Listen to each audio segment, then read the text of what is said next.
आणि येताना मला काय लोक विचारत होते, भाऊ जयाभाऊ मंत्री झाले,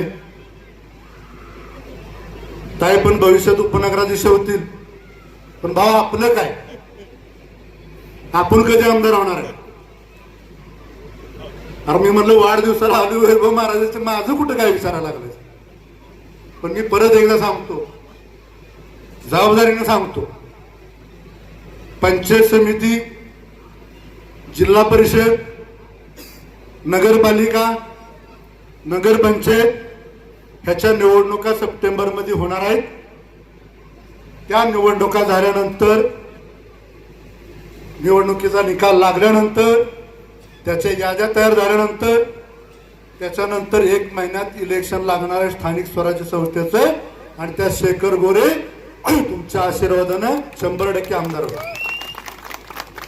हे असं बोलायचं नसतं, असं बोलायचं नसतं, पण मी जबाबदारीपूर्वक बोलतोय.